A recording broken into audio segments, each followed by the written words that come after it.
नमस्कार। आज मेरे पढ़ाने का विषय है क्रिया विशेषण। लेकिन क्रिया विशेषण से पहले मैं आपको क्रिया के बारे में थोड़ा सा बताऊंगी कि क्रिया क्या है। जब भी हम कोई कार्य करते हैं तो उसे क्या बोलते हैं कि क्रिया। जैसे वह हंस रहा है, खा रहा है, पी रहा है, सो रहा है, तो ये क्या है, क्रिया हो रही है, यानी काम हो रहा है। और जब हम उसमें विशेषता ला देते हैं कि वह बहुत तेज रो रहा है, वह धीरे धीरे चल रहा है, वह मधुर गाता है, तो उस क्रिया के करने की विशेषता को क्या बोलते हैं, क्रिया विशेषण। अब क्रिया विशेषण की परिभाषा करेंगे। जो अविकारी शब्द क्रिया की विशेषता बताते हैं उन्हें क्रिया विशेषण कहते हैं। वही मैंने आपको बताया, जैसे धीरे, तेज, यहाँ, कब, शीघ्र आदि। अब क्रिया विशेषण के कितने भेद होते हैं? क्रिया विशेषण के 4 भेद होते हैं। कौन कौन से? पहला कालवाचक, स्थानवाचक, परिमाणवाचक और रीतिवाचक।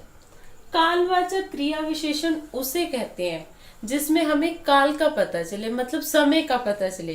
कल, परसों, प्रतिदिन, प्राय, कभी कभी। जैसे मैं आपके घर प्रतिदिन आता हूँ, मैं आपके घर कल आऊंगा, मैं कल दिल्ली जाऊंगा, ठीक है। तो ये क्या है, हमें बता रहा है कालवाचक क्रिया विशेषण।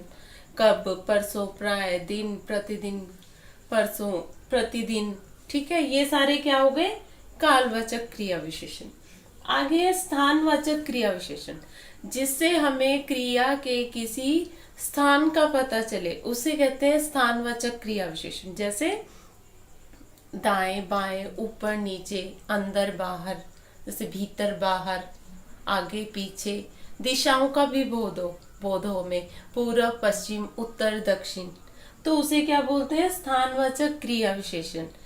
सूर्य पूर्व से उगता है, ठीक है, मैं पश्चिम दिशा में जाऊंगी, तो ये क्या हो गया, स्थानवाचक क्रिया विशेषण। हमें स्थान का पता चल रहा है, यानी कार्य हो रहा है, उसके साथ विशेषता क्या पता चल रही है, स्थान की भी।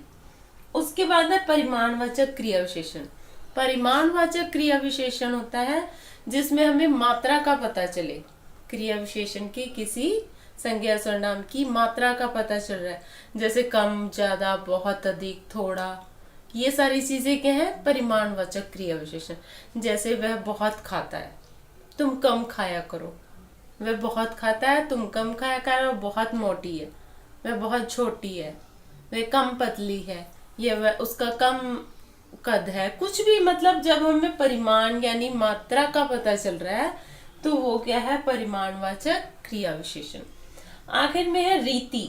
रीति मतलब ढंग। जब हमें क्रिया विशेषण के रीति का पता चल रहा हो, मतलब ढंग का पता चल रहा है कि कार्य किस तरीके से हो रहा है, किस ढंग से हो रहा है, तो वो क्या हो गई, काम करने की रीति हो गई। जैसे वो बहुत तेज दौड़ता है, वह बहुत तेज भागता है, वह धीरे धीरे चलता है, वह धीरे धीरे बोलती है। तो ये क्या है, उसकी रीति पता चल रही है कि उसके काम करने की रीति क्या है, उसका ढंग क्या है, तो वो क्रिया विशेषण है, उसकी रीतिवाचक क्रिया विशेषण। इस तरह से हमारे 4 भेद हो गए। पहला कालवाचक, दूसरा स्थानवाचक, तीसरा परिमाणवाचक और चौथा रीतिवाचक। मतलब क्रिया विशेषण हम 4 तरह से भेदों के रूप में बांट सकते हैं। तो इसी के साथ ही हमारा क्रिया विशेषण का विषय आज यहीं समाप्त होता है। नमस्कार।